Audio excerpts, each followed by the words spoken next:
Welcome to my YouTube channel, The Legal Advantage. Myself, advocate Dinesh Kataria.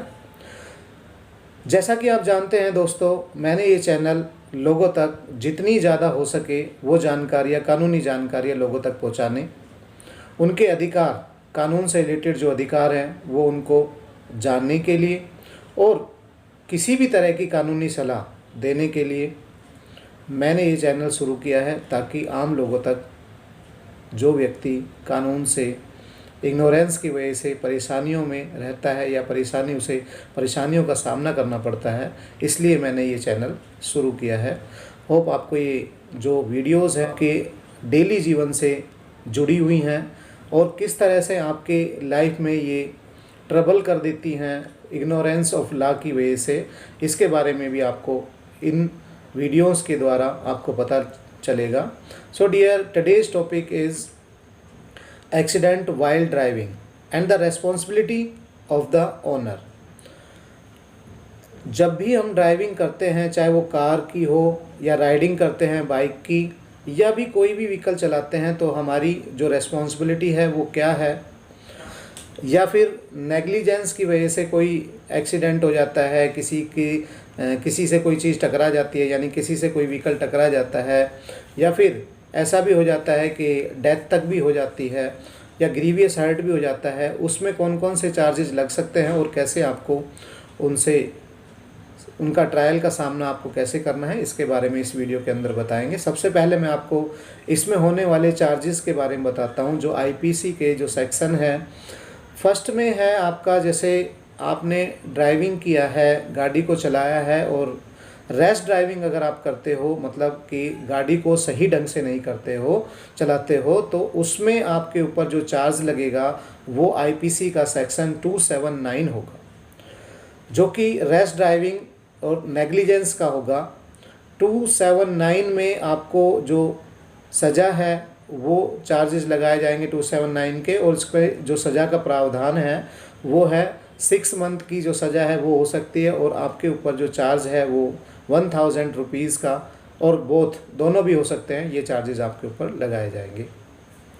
दूसरा आ जाता है कि अगर मान लो वह व्यक्ति गाड़ी चलाते हुए किसी को हल्का फुल्का क्षति पहुंचा देता है, यानी कि उसको किसी को टक्कर मार देता है, उससे टकरा जाता है कोई व्यक्ति, तो उसके अंदर वो क्या होता है कि उसके जो चार्ज हैं वो बदल जाएंगे। उसका फिर जो आईपीसी का सेक्शन 337 है वो उसके ऊपर लग जाएगा, और इसके अंदर जो सज़ा है वो है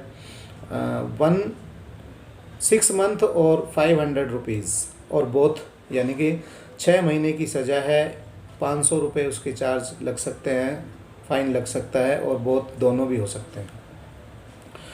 उसके बाद और भी अगर मान लो वो आगे बढ़ता है और भी ज़्यादा क्षति पहुंचाता है, यानी कि ग्रीवियस हर्ट अगर करता है किसी का जैसे कोई फ्रैक्चर ला देता है या कोई ऐसी चीज़ जो उसके शरीर को इतना नुकसान करती है कि वो अपने हाथ पैरों को नहीं चला पाता है, या कोई और शरीर का अंग भंग हो जाता है, उसके अंदर उसके ऊपर चार्ज लगता है। उसके अंदर दोस्तों उसके ऊपर चार्ज लगेगा 338 का, आईपीसी के सेक्शन 338 के अंदर। इसमें थोड़ा सा पनिशमेंट ज़्यादा है।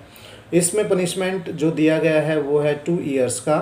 2 ईयर्स का जो पनिशमेंट है, और इसमें जो फ़ाइन है वो 1000 रुपये, और दोनों भी हो सकते हैं, यानी कि दोनों भी लगाए जा सकते हैं। इसके बाद अगर वह व्यक्ति जो ड्राइविंग कर रहा है वो अगर मान लो किसी व्यक्ति को ग्रीवियस हर्ट करते हुए उसकी मृत्यु कारित कर देता है, या ये कह सकते हैं कि उसने उसको चोट पहुंचाई, ग्रीवियस हर्ट किया, और ग्रीवियस हर्ट करने के बाद उसने अगर उससे ग्रीवियस हर्ट की वजह से उस व्यक्ति की मृत्यु हो गई या ऑन द स्पॉट वो मर जाता है, तो इसके अंदर जो सेक्शन लगेगा वो होगा आईपीसी का 304 हम जिसे कहते हैं 304A।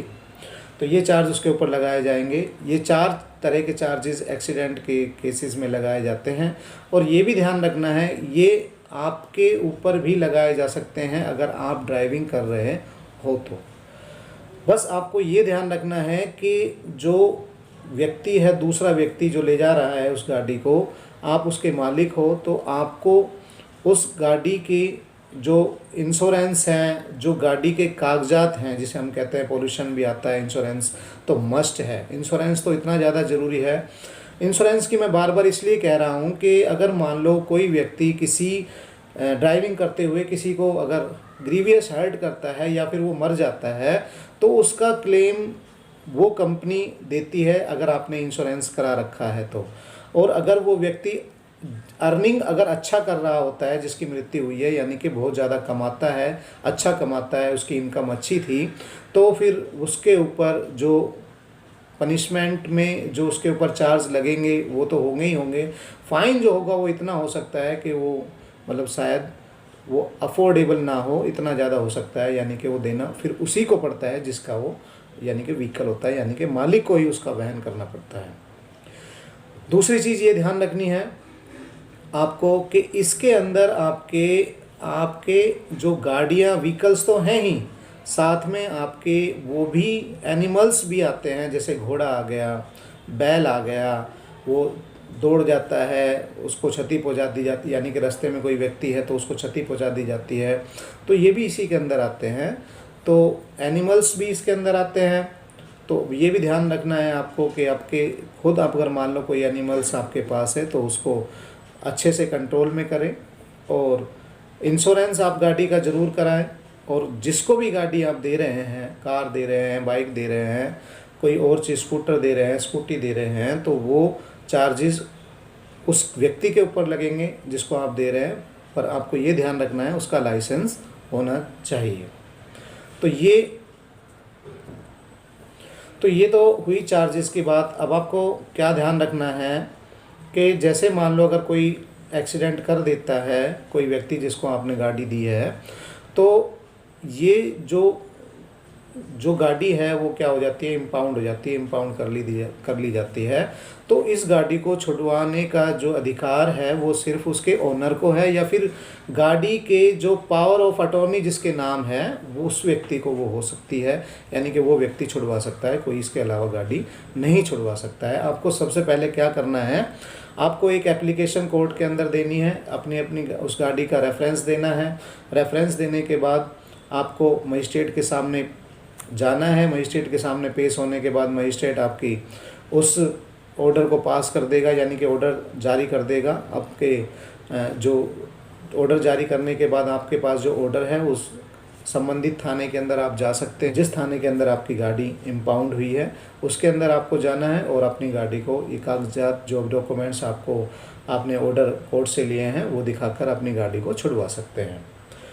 एक चीज़ का आपको ध्यान रखना है कि जो हमने जो पहले सेक्शन बताए हैं, यानी कि 279 और 337, ये तो वैसे तो 279, 337, 338, 304A ये चार्जेबल, ये यानी कि बेलेबल हैं, यानी कि आपकी बेल हो सकती है। बेल हो सकती है इनमें आपके। दूसरा ये है कि फर्स्ट टू हमने जो बताए हैं 379 और 337, इनके अंदर आपकी कॉम्प्रोमाइज़ हो सकता है, यानी कि इसमें ये कॉम्प्रोमाइज़ वाली सेक्शन है आईपीसी के। और बाकी जो धाराएं हैं, जो बाकी दो सेक्शन है, इसके अंदर कॉम्प्रोमाइज़ नहीं हो सकता है, आपको ट्रायल फेस करना पड़ेगा। ये अलग बात है कि विटनेसेस आपके डिपेंड करते हैं कि आपने उसको किया है, आपने यानी कि उस व्यक्ति को मारा है, नहीं मारा, हिट किया है, हर्ट किया है, नहीं किया है, ये डिपेंड करेगा आपके विटनेस के ऊपर। तो ये आज का जो टॉपिक था हमारा वो था एक्सीडेंट बाय द ड्राइवर, और ही इज़ द ओनर और the relatives of the owner of the vehicles. Thank you. Next video में अगला टॉपिक हम पढ़ेंगे। आप लीगल एडवांटेज के इस चैनल को आप सब्सक्राइब करें, जितना ज़्यादा हो सके अपने फ्रेंड सर्कल में इसको सेंड करें और ज़्यादा से ज़्यादा जानकारी प्राप्त करें। Thank you.